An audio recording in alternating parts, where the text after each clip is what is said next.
Welcome back to College Football, episode number 16. We just had a bye week, and we head into the final portion of the season with a 5-2 start, 3-0 in conference. Things are looking really good. The anomaly of last season is behind us already. We've exceeded all but a couple of seasons' win totals by this point. A lot of what I expected from last season has happened this season instead. But Haslam, 4-star recruit, has narrowed it down to his top 3, and only on our 2 4-star recruits, especially because there's only 2 4-star recruits. I continue to recruit more heavily for them. But this year, I'm trying things differently with all the rest, and I've been a little more careful to get that big head start, get to a comfortable position, and then back off on the hours, and put those hours into getting more players into that same position. A position where you are more than far enough ahead that if competition arises, we can respond to it and still get the recruit across the line. But instead of having one tier of guys and getting them signed and then competing for all the rest, or instead of, like we've done the last couple of years, getting to 2 tiers worth of players, 2 groups worth, and being able to do that. This year I'm trying to get as many as I can and spread the love. Now, at some point, I might even back off on the 10 hours that I'm doing down to essentially nothing to push that even farther. If you've got the guy signed, you got the guy signed. You don't have to get their early commit. You just got to get them on the signing day. And that means you just need to be ahead of anybody else. It's really simple math on that part. And so I think that careful redistribution of hours, I think, is going to pay off really well this season. Now, Haslam is the one that we just pushed into that top 3 status, and that top 3 even just got a little more hairy. This is the one that I'm still putting the house in, all 50 hours, and meanwhile, UConn is gaining on us. And now, Virginia, the Cavaliers, are also, they've put an offer in, and they are gaining on us, but the thing is, we're sending the house. So at this point, we are narrowing that window, and we're 2 or 3, I'd say we're about 3 weeks away from getting his signature. And I'll then be able to redistribute those 50 hours. But this is the one we've had active competition on. But for now, it looks really good. The great thing for me is he's an athlete. So even though he comes in as a halfback first and foremost, I'm going to have options on where we place him. And as a 4-star guy, he's going to have some talent. I mean, he's top 400 nationally. That's a big upgrade for us, I would think. And here is our first sign of competition on somebody else. So the second tier, second wave, looks like it's beginning. And we seem to be at about that point, right? We're about 9 weeks into the season. So it does make sense that we are entering that second wave. But Kamar, somebody we only just recently started recruiting. We're still only in top 8 status. West Virginia has offered. They did not put much into it. They are way down the list. We're okay with 25 hours for now, but we're going to have to keep going with that for the time being. And we've picked up 15 more hours this week off of a guy getting comfortable. But we don't quite have a lot to this, do we? We got enough essentially to do 2 10s right now, so we will do 2 10s. We got Jewel. I've got to pick one more guy off the lower portion of my list, and a lot of them are starting to climb up that list. And for now, anyway, there's still not competition on any of them, but I'm going to have to decide who gets that next 10 hours. And of our whole 35, there's our first one that looks to be in trouble. It's a 3-star weak side linebacker. And Michigan State, the Spartans have come in. I mean, we're not putting hours in, so our 5 isn't going very far. They got a pretty healthy jump there.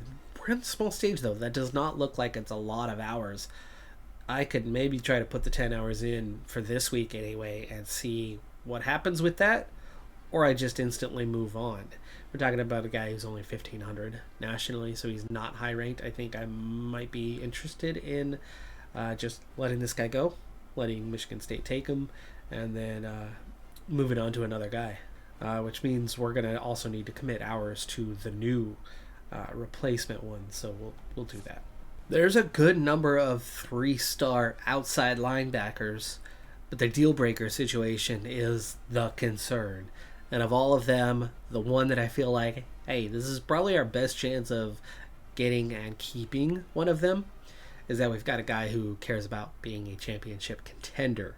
His need is only a C-, so it's not like he needs to be at a top program. He just needs to be at somebody decent.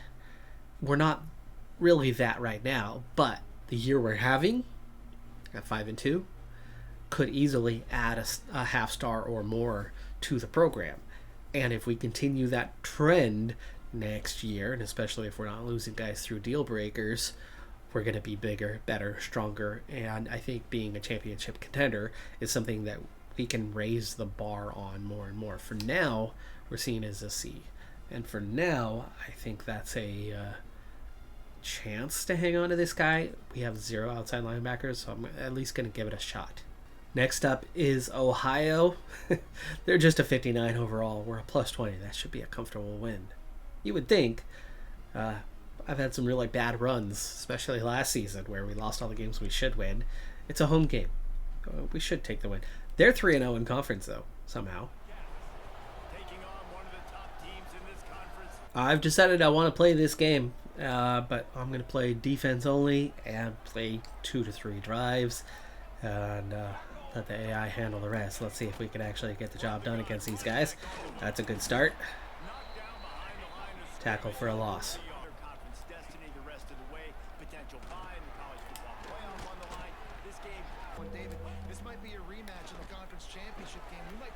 Yes!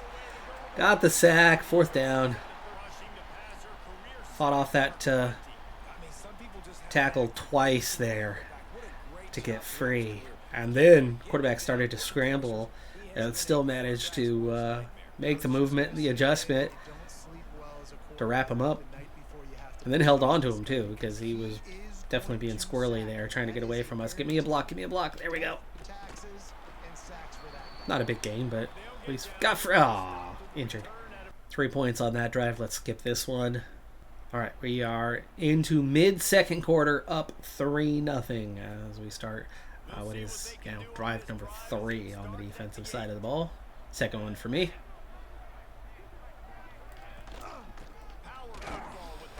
Nice. Got him down to the 6-yard line now. Oh. He got free there for a moment, but we brought him down well. 3rd and long. This is what we were not getting in that first game of the season, right? We are getting penetration. We are covering guys. That's a safety. 5-0. And it's everywhere. Offense hasn't done much, but defense is dominating. It's not just me getting penetration. Other linemen are getting penetration. The defensive backs, the linebackers, everybody's doing their job right now. And offense got a field goal. 8-0. Minute left in the half. They got a field goal. Into the second half, they're going to begin with the ball. They didn't score, but we got another field goal on offense. It's 11-0. Let me keep it going a little bit further. All right, let's pick up. Final minute of the 3rd quarter. It's 11-3 now. Hey, come on, you guys. You could see what he was doing all along, and they just backed away. Terrible recognition by number 46. I tried to change players, and it didn't change. It probably changed me to somebody else locked up on the line. I got through. Oh. I tried to change players again. It delayed the change. 2 big plays that shouldn't have happened. We should have been able to dive and deflect that one. Maybe even intercept, but definitely deflect. And that previous one, he definitely should not have had a gain. That's a catch. But of course, my guys always drop those ones. They never catch those. You get hit, you drop the ball. And with an 8-point lead, this could change things. Texas, 8-1, and yet they're number 1, even though there's multiple undefeated teams behind them. Something's wrong with that ranking system. 4th quarter. A few guys here with the start the 4th quarter with that hot buzz. Nice tackle, though they do gain 4 yards. Forced the pitch very early, and I had plenty of other guys to get in and get after and finish the job on that one. And they backs them up right back to a 3rd and 10. They can get a first down, but it's inside the last yard. They got almost 12 to go. He's not going anywhere with that one. Yes, that'll hold them to a field goal.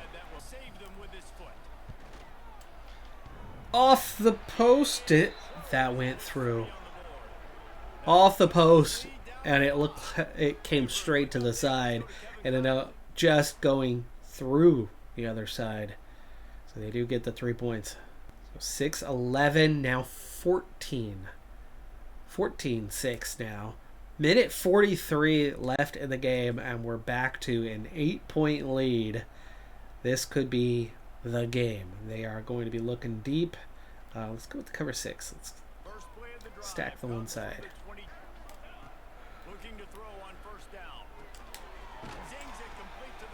Minute 38. How are we looking on timeouts? They are out of timeouts already. 2nd and inches. Clock running. And no timeouts. I got 2 guys on me. There's a sack. Clock runs. I don't know how to turn that into coverage. Oh, come on! Oh, he dropped it. Oh, I've seen that way too many times in this game. The guy is definitely not open and gets covered, gets hit, and they end up coming down with it. But, man, the stadium pulse needs to pick up. Nervous energy in the crowd. 4th and 8! 4th and 8! Oh. We stopped him. We stopped him. That's going to be game. There's no timeouts left. We stopped him. 14-6. The offense was quiet. That's the thing. I play defense and we play well, right? The drives I play, I gave up 1 field goal. The drives I didn't play, we gave up 1 field goal. I played close to half, so that checks out. The offense, not a single touchdown today. 4 field goals. And, oh, right, I scored 2 points for us while playing defense. So I gave up 3 points. I put 2 points on the board for us while playing defense. Meanwhile, the offense on its own, not a single touchdown today. Oh, UConn is closing that gap on Haslam, but we are getting ever closer to that commit status. Yeah, 2 weeks, maybe 3, and I don't think UConn's going to catch us in that time frame. But here comes competition for Sorsdal. I've been doing 25. Is Eastern Michigan, maybe, for that E. They gained a ton of ground. They gained a lot more than even Send the House. Like, if we do 50, they just covered. I mean, Sorsdal we haven't been working on that long, but that's 5 weeks, 6 weeks of 25 hours, and they covered half the ground in a single week. I need to free up hours for Sorsdal. We've got the head start. We want, yeah, that's Kumar. We already knew that was coming. All right, Cashman or okay. Let's get hours off of Klutz. What a name, such a Klutz. Poor guy. Buffalo definitely weaker than they've been in past years. They were the top team, or one of the 2 top teams in the conference. They're 69 overall, just 2-2 in conference right now, and we're at home. Should be a victory, but you never know. They've got enough quality to pull the upset. Well, realistically, any team has enough quality to pull the upset against us these days. But the team has pulled the victory. Now 7-2. We've got a 500 record guaranteed for the year with 3 games to go. Above 500, that is. Competition for one of the players is absolutely blown up as Nebraska, Washington, Arizona State all coming in on Incognito, the corner. So we're going to lose out on him. But I do have other corners higher up the list among the 16 that we're currently after. One of my guys I backed off a while ago now has some competition. Old Dominion coming in on the middle linebacker here. So the simple thing is to redistribute hours. I could schedule a visit. Let me see how we would be. Oh, that's a winnable game right there. Yeah, there's some things to pitch about that, like playing time or playing style. It's a full B for playing time. We'll go ahead and pitch that, get that scheduled. Well, with only 3 games to go, and seeing that one of them is against a really, really bad Western Michigan side, with the worst record in the conference, you start to get optimistic about our chances, because you could definitely beat Western Michigan, and that would put us at 8-2 at a perfect 6-0 in conference. However, there's 2 more games to go before that. They are down to no stars, by the way. Ball State's at a half star. UMass has 1 star. Central Michigan has 1. Bowling Green has 1. Buffalo has 1.5. Eastern Michigan has 1. Northern Illinois 1.5. Ohio is 1. Kent State has 1, and they are who we play next. They're 3-2 in conference, and we're on the road. They're 6-3 overall. It's gonna be a difficult game on the road, but they're only 66 overall, so definitely could be a win. We might even be slight favorites for that game. I wouldn't count on that necessarily. They've given up a lot more points. We've only given up 195, but our offense has not been that efficient. 266 for as much quality as there is there. But if you can get past Kent State, Toledo's the only other one to watch out for, because the game after is against Miami, and Miami is ranked. They are undefeated on the year at 9-0. They're perfect in the conference. That's the one to watch out for. They're a 1.5 star program. That's the highest you have in the conference. There's 2 or 3 1.5 star programs. We're not alone.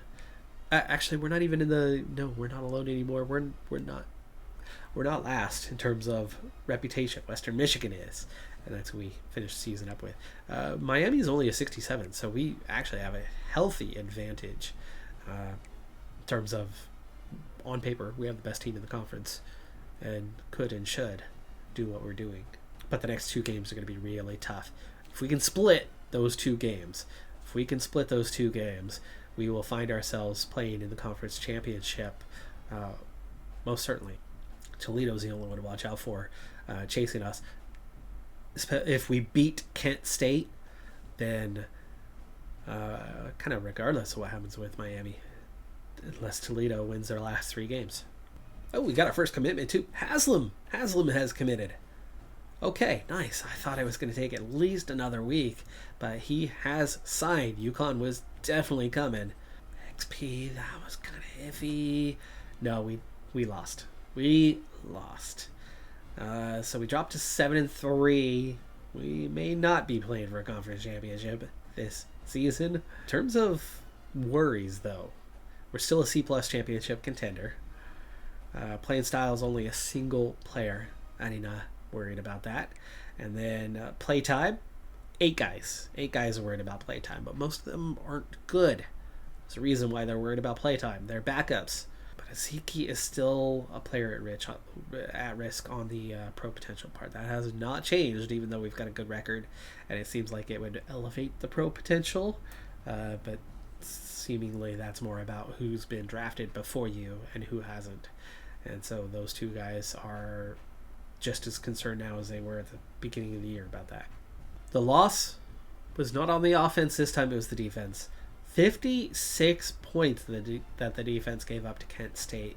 49 they got on offense. But Toledo also lost, so they are 4-2. However, now you got Toledo, Kent State, and Ohio just behind us, with the Miami game looming and the likely drop to 5-2.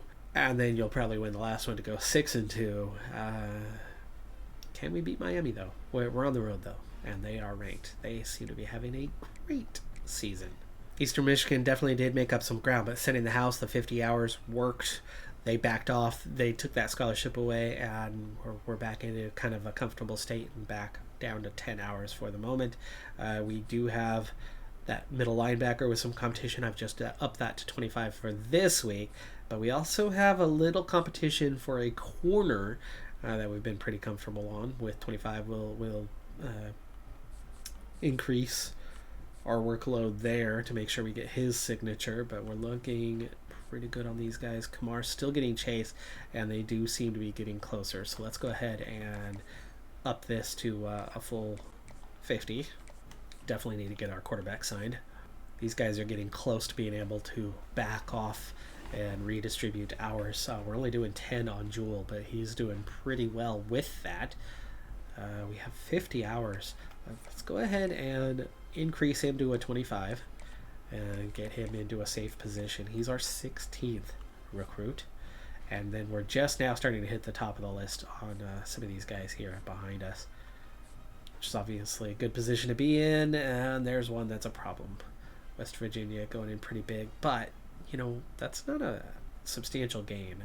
I do need to get a corner signed, and he is a pretty good one. Let's put some hours into him, see what happens. We'll see where 25 puts us.